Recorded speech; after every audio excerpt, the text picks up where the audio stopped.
السلام عليكم أشما دعوت تغيي بكم جرتني نجا في سلام نغني كلين سمرة ببزي سمرة هاجو يسنين جتشا كنن دورمي غرا تيسنين ودعوت جرتن channel jalata prime jedhu kana subscribe godhuun nutti maatii teenyatti dabalamaa isiniin jecha har'a kan isinii qabannee chapter 5 emotion part jorrahi chapter 5 part 1 waliin ilaallee turre har'a immoo kan waliin ilaallu part 2 kin emotion kan jedhu kan itti argamu Arsii University College Fayyaati isin gargaaruudhaaf haal duree keenya xumurree وهندان قبي تمر أفان أروموتين كورسي سايكولوجي chapterii 5 irra geenye jirra amma part 2 dha hanga finally chapter 6 dhaan xumurutti hin dhaabnu eesi wanni isin irraa eegamu yoo jiraate channel kana subscribe godhuudha nu bira dhaabbadan afeerraa teenya taati let's go.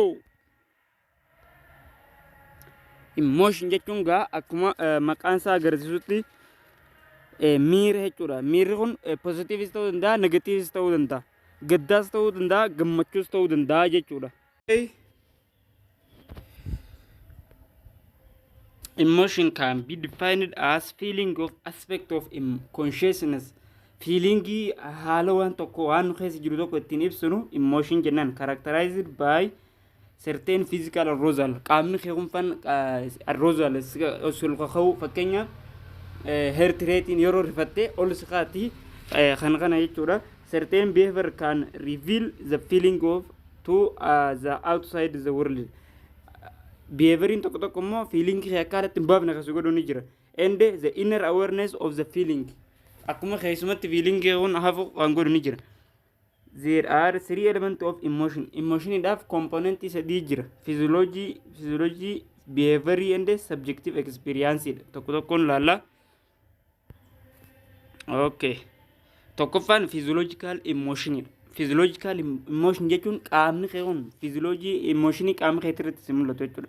When a person experience as emotion oggaa personiin kun namni tokko oggaan fi emotion keessaan jira jee of beeku jechuudha. There is physical arousal created by a sympathetic nervous system. Nervii sympathetic ta'een kan hogganamuudha jechuudha. Physiological kun fakkeenyaaf the heart rate increase daawwannaa onnee keetii dabalu breathing become rapid jettee kanatti hafuura breathing kee haruu kun rapid ta'uu increase ta'uu jechuudha saffisan. The pupils with dilate iyyaan akkana banattee fakkeenyaaf yeroo nama rifachiisu faan dhufte yeroo bineensa fa'aa wantoota adda addaa agarte akkanatti iyyaa balleftee ilaalu jechuudha. And the mouth become dry afaan kana keessaanillee goggoguu hancoo of afaanii dhabdee goggoguu jechuudha. Facial expression kun gaa maal jechuudha. Physical emotion and facial expression and different various emotional response. Kunilleen garaagarummaa qaba jechuudha. Haalli fuula keetirra jiru kun jechuudha. Fakkeenyaaf nama akkanuma ilaaltee namni kun emotion irra jira, miira keessa galee jira jettee irraa beekuu kan dandeessu. Facial expression jennaan. Emotion are difficult to distinguish from one another. Tokko emotion tokko kabiraarraa adda baasuun baay'ee ulfaata. Based on outward bodily reaction alone. Yoo body waan isarra mul'atu qofaan murteessaa taate baay'ee rakkisaadha jechuudha beekuun feelingi nama tokko keessatti waan dhokatee jiruuf jechuudha. Okay. It is quite easy to mistake a person who afraid or angry as being aroused. Namticha tokko aare takka kan beelee inni kun miira keessa galaa miira isaa kana beekuudhaaf namni baay'een salphatti beekuu hin danda'u jechuun ni dogongora jechuun namni baay'een. If a person face is not visible yoo fuulli isaa kan mul'anne ta'e which can lead to much miscommunication and misunderstanding akkanaa jechuudha. Inni lamaffaa behavioral emotion. Tell us how people behave and grip an emotion. Kun maal agarsiisa? Behavioral emotion feeling keessa jiru sun akkam akka ta'e. Feeling akkamitti akkasirra jiru grip of an emotion jechuun kan ati qabdu sun jechuudha. There are facial expression, bodily movement qaamni keessa sosochoo nyaarri konfaan akkanatti olii gad butamu and action that indicate to other how person feel. Akkana kun jechuun jechuudha namni akkasirratti argu. Namni kun gammachuu jira, namni kun gadda jira, namni kun beelee, namni kun hin beeloo inni jee kan namni sirratti argu jechuudha.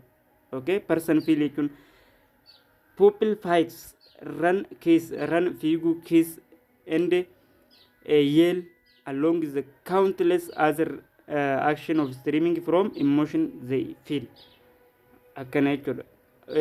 Yeroo amma namni kun facial expression isaa faayitte yeroo inni lolu yeroo inni fiigu yeroo kana baay'ee emotion keessa kan gala jechuudha. Action streaming jechuudha.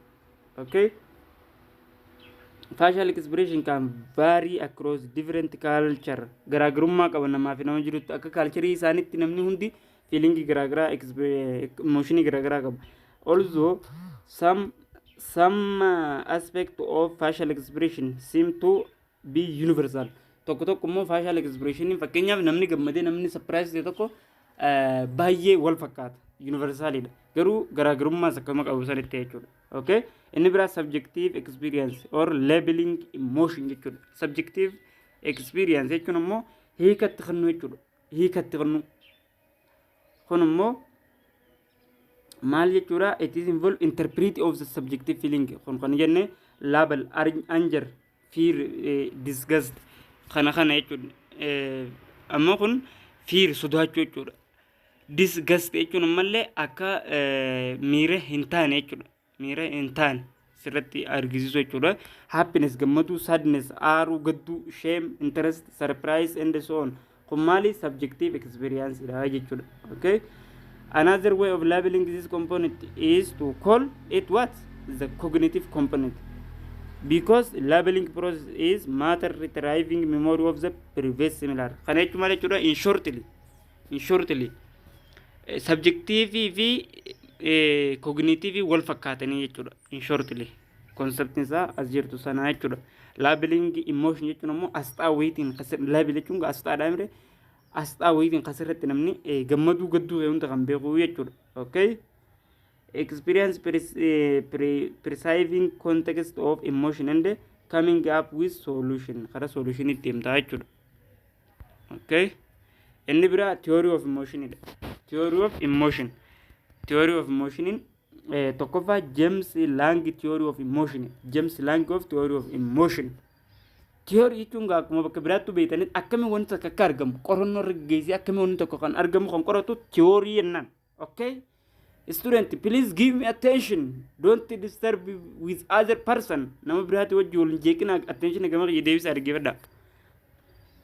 This theory of emotion is based on what? On the work of William James. Nama James jedhamu kanaani kan qorannoon tun mirkanoofamedha. Bara 1884 jechuudha.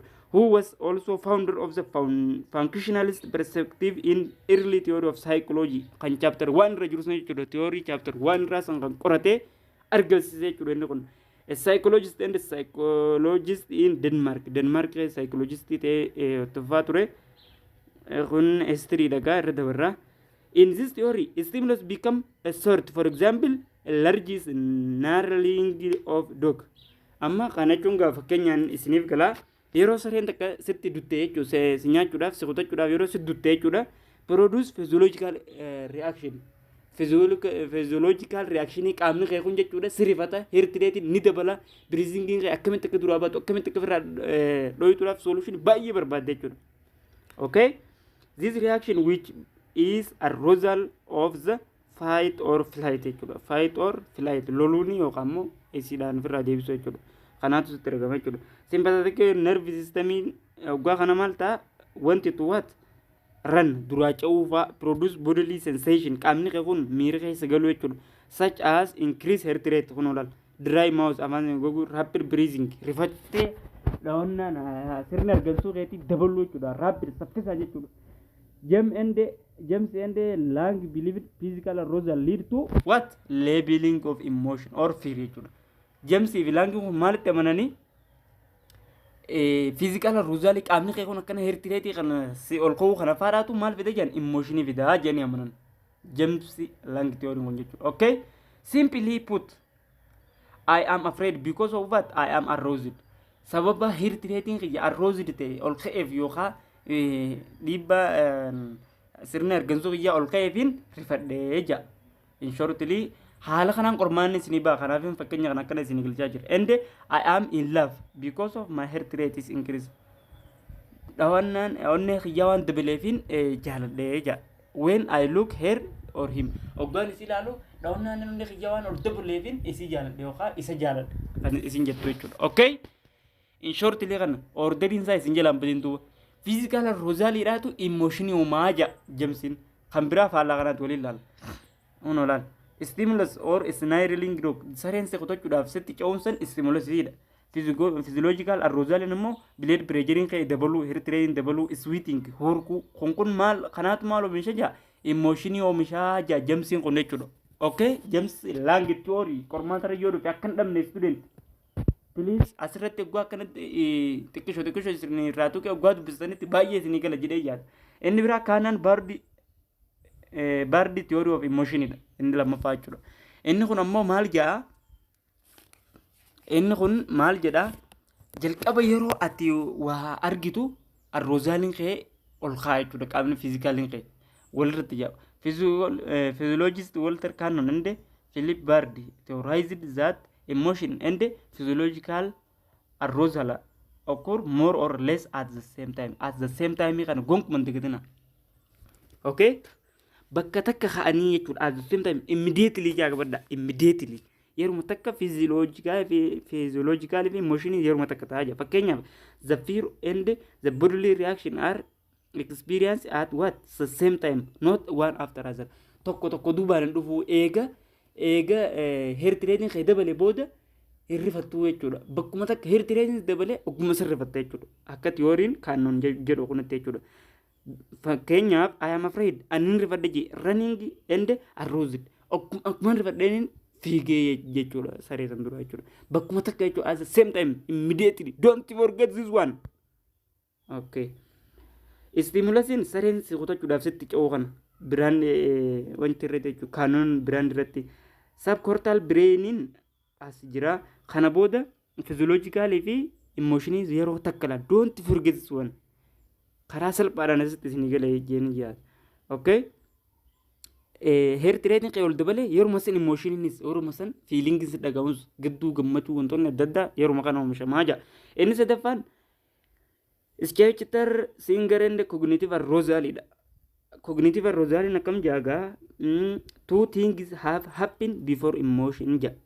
Wantoonni lama emotionii duran geggeeffamaa ji'eeti yaada. Cognitive theory kun jechuudha. The physical arousal and the labeling of arousal based on the cue of the surrounding environment. Physical arousal qaamni keessan ol ka'uudhaa fi labeling of the arousal based in what? From surrounding environment. Yeroo naannoo sanirraa ka'aa jechuudha. Yeroo karaa naannoo mallattoo naannoo saniitti irratti beekamtu irraa ka'aa jechuudha. The two things happen at the same time. Result in the what? Labeling information. Wantoonni lamaan kun walitti dhufaniiti at the same time labeling emotionii uumanii jira. Yookaan sochii emotionii kanaatti uumanii jira. Okay? Kunis isinni jira fakkiidhaani isinitti argisa. For example, I am aroused in presence of a scary dog. Akkuma sareen na qotachuun dhufteen an rifadhe jira. Therefore, I must be afraid. Isinif galee bifa kanaan qormaannoo waan boobu fakkeenya kana sirriitti xiinxalaa wadda. Waan qaamni kiyya na ol ka'eefin presence of the scary dog akkuma sareen na qotachuun dhufte yookaan argeeniin therefore I must be afraid. Akkasumatti rifadhe jechuudha. Stimulusin sareen sitti duutuu hin jechuudha. Cognitive appraisal, physiological arousal, high blood pressure, high heart rate, sweating kun maali at the same time. Eegana booda dhufanii emotionii uumanii jechuudha. Okay? Kana tiyooriin cognitive hin jedhu kun.